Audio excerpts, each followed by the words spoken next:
दोस्तों नमस्कार, जय Shri Ram. Welcome back to own channel investor Shala. इस वीडियो में हम company McLeod Russel India Limited की तरफ से जो लेटेस्ट नोटिफिकेशन निकल के आई है आज डेटेड 9 अक्टूबर 2025 उसको स्टडी करते हैं। साथ ही साथ कंपनी के fundamentals and technical chart pattern की तरफ एक नज़र। This is the website of company and ये रही नोटिफिकेशन। फ्रेंड्स, इस नोटिफिकेशन के थ्रू कंपनी का जो एग्जिस्टिंग एक डिस्प्यूट चल रहा था उसमें जो फाइनल अवार्ड आया है बाय द आर्बिट्रेट ट्रिब्यूनल, उसके रिगार्डिंग कंपनी ने फाइनल अपडेट दिया है। And this dispute award is kind of disaster for the company, I would say that. आइए इसको हम डिटेल में एनालिसिस करते हैं। कंपनी ने यहाँ देखिए इन्फॉर्म किया है in annexure A, The arbitral tribunal that was working under the International Chamber of Commerce rules, उन्होंने कंपनी के अगेंस्ट में एक अवार्ड पास किया है with regard to the existing dispute between the Real Touch Finance Limited and IDBI Trusteeship Services Limited। And इस award के अंतर्गत company को 508.95 करोड़ रुपीस पे करने होंगे to these claimants, namely Real Touch Finance Limited and IDBI trusteeship services limited. काफ़ी dreadful ये judgement निकल के आया है। एंड इसके साथ ही साथ कंपनी पे टाइप ऑफ पेनल्टी भी लगाई गई है जो कि है नियर अराउंड 20.23 लाख रुपीस, जो कि उन्हें देनी होगी to the claimant one for bearing all the litigation charges, जिसको फ्रेंड्स कहते हैं सोने पे सुहागा। नॉट ओनली कंपनी को पे करने होंगे 508.95 करोड़ रुपीस, साथ ही साथ जितना भी लिटिगेशन कॉस्ट था नियर अराउंड 21 लाख का, वो भी कंपनी को पे करना होगा to the applicant one. Further, with regard to this judgment, the company is reviewing the matter on future course of action to protect the interest of the company. It is extremely dreadful and also interesting that company कैसे repay करती है इतना बड़ा hectic judgement amount. And ये जो judgement की date है ये निकल के आती है 29 सितंबर 2025 को। फ्रेंड्स, इस डेट को आप ध्यान से नोट कीजिएगा, इसको हम कोरिलेट करेंगे जब हम शेयर के चार्ट पैटर्न को स्टडी करेंगे। आइए अब हम चलते हैं कंपनी के फंडामेंटल्स की तरफ। These are the fundamentals of the company. Market cap is 568 crore, micro cap company है। एंड देखिए इंटरेस्टिंग चीज़ें ही मैं लेके चलूँगा। फर्स्ट ऑफ ऑल आप देखिए, अगर इस स्टॉक में ऑलरेडी आपकी पोजीशन है या आपने पैसा इन्वेस्ट किया है तो I would like to reflect that आपने कैसी कंपनी में पैसा इन्वेस्ट किया है। कंपनी ऑपरेट करती है at a mayor margin of 1%। It means company अगर 100 रुपये का कोई सामान बनाती है तो मात्र 101 रुपये में उसको सेल करती है।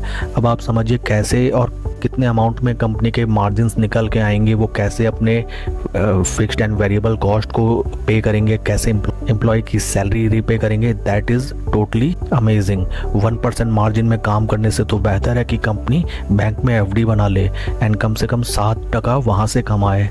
इसके साथ अगर हम चलें, देखिए स्टॉक मार्केट इतनी अनोखी जगह है, जो कंपनी लगातार देखिए लॉस में ट्रेड कर रही है उस स्टॉक के बीते एक साल के रिटर्न्स निकल के आए हैं प्लस 72%, लगभग 70-72% पैसा आपका बना इन पास्ट 1 ईयर।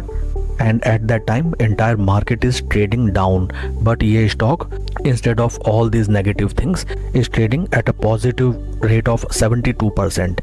इसके साथ ही अगर हम शेयर होल्डिंग पैटर्न की तरफ देखें, promoter share holding is only 6.25%, FIIs की share holding 1.56%, DIIs 1.28% and number of retail share holders 2795। अब हम चलते हैं स्टॉक के चार्ट पैटर्न की तरफ। This is the chart pattern on weekly time basis. Weekly time basis में हमें नज़र आती हैं बड़ी बड़ी वॉल्यूम कैंडल्स एंड स्टॉक बीते 2 हफ्ते में अच्छा खासा रनअप दे चुका है, जिसको अगर हम परसेंटेज टर्म्स में कैलकुलेट करें तो लगभग स्टॉक ने 2 हफ्ते में जनरेट करके दिए positive 47% returns. What a ट्रेमेंडस returns. आइए अब हम चलते हैं डेली टाइम फ्रेम में। देखिए डेली टाइम फ्रेम में अगर हम चलें तो हमें नज़र आता है कि स्टॉक बीते 6-7 दिन से एकदम रॉकेट हो गया एंड यहाँ पे निकल के आती है जो जजमेंट कंपनी के अगेंस्ट निकल के आया है उसकी डेट। आइए उसको हम कोरिलेट अगर करें, दिस इज़ द जजमेंट, और जजमेंट आया था 29 सितंबर 2025 को। फ्रेंड्स, इसको अगर हम स्टॉक के बिहेवियर से मैच करें तो देखिए 29 तारीख लगभग निकल के आती है ये वाली डेट जिस दिन ये लास्ट रेड कैंडल बनी थी, एंड वहाँ से देखिए जो स्टॉक रॉकेट बना, स्टॉक ने लगभग जनरेट करके दिए आपके 51% with in a period of 5 to 6 days. But friends, interesting thing ये है कि कंपनी को 29 तारीख को ये वर्डिक्ट मिल गया था, लेकिन उन्होंने stock market and NSE BSE exchange में आज 9 अक्टूबर 2025 को इन्फॉर्म किया है to all the general masses. तो ये भी काफ़ी इंटरेस्टिंग एंड मिस्टीरियस थिंग है कि कंपनी को 29 तारीख को ये जजमेंट मिला, वो इंडेक्सेस में इन्फॉर्म कर रहे हैं ऑन 9 अक्टूबर, एंड जिस डेट को ये नोटिफिकेशन आई उसी दिन से ये स्टॉक बन गया rocket. This is called insider game और we can say it as market manipulation. इस स्टॉक में फर्स्ट ऑफ ऑल कोई भी नई पोजीशन बनाना नहीं बनता, गाड़ी मेहनत का पैसा कभी भी किसी भी कंपनी में ऐसे ही नहीं लगाया जाता। एंड अगर इस स्टॉक में ऑलरेडी आपकी पोजीशन है तो ठीक ठाक रिटर्न बनने पे आप प्लीज़ एक बार की अपना प्रॉफिट बुक करें। एंड अगर ये स्टॉक आपको इतना ही इंटरेस्टिंग लगता है तो स्लो एंड स्टडी आप पोजीशन नहीं बनाएं, बट वो भी इस हिसाब से कि अगर वो पैसा डूब जाए तो आपको कोई दुख ना हो। फ्रेंड्स, स्टॉक मार्केट एक ऐसा अथाह समुद्र है जहां आपको हजारों कंपनियां मिलेंगी, some are good some are bad, and आपका अल्टीमेट मोटिव होना चाहिए अच्छी कंपनी में इन्वेस्टिंग करके अच्छा पैसा कमाना, ना कि जुआ खेलना और ना ही लाइक बैटिंग गेम ट्रेड करना। That's all for the video friends, please like and subscribe my channel. कोई भी इन्वेस्टमेंट डिसीजन लेने से पहले अपने फाइनेंशियल एडवाइजर से सलाह आप जरूर लें। Thank you.